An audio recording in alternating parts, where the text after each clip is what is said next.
As far as internet providers go, Cox is about as middle of the road as you could ask for. It's a cable service, which we generally prefer over DSL, but not as much as fiber. It's all about the details though, so let's talk about the pricing, the packages, the speed, and the customer service, and how that all compares to the rest of the industry. Let's dive in.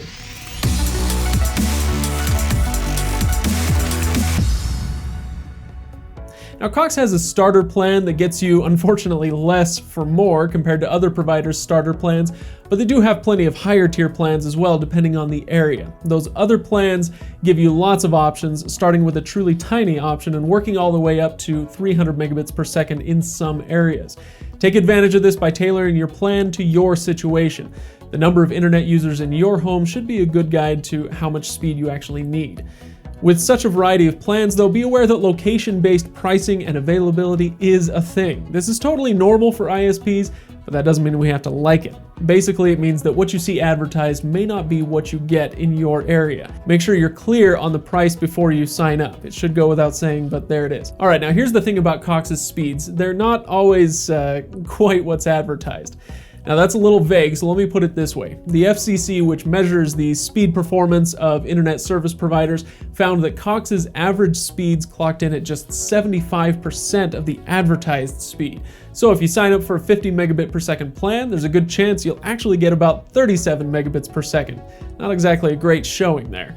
So you'll have to factor that into your decision when thinking about the plan you need. Now, on a less painful note, you should also note that Cox plans come with a 1 terabyte data cap. We don't love data caps, but they are an unfortunate reality most of the time. The good news here is that a terabyte is way beyond what most people will use. To give you an idea, it's about 400 hours worth of HD streaming video. So if you have Netflix on literally all the time, then yeah, you might want to watch out for it, but for most of us, this is not going to be an issue. Customer service is an area where no internet service provider scores very well, and Cox is not an exception here. The ACSI hands out scores in this area, and the industry averages a 64 out of 100, with Cox coming in right there at 63. There's not much I can do to reassure you here, except to say that if you need to speak with customer service, just go ahead and arm yourself with a pen and paper and plenty of patience.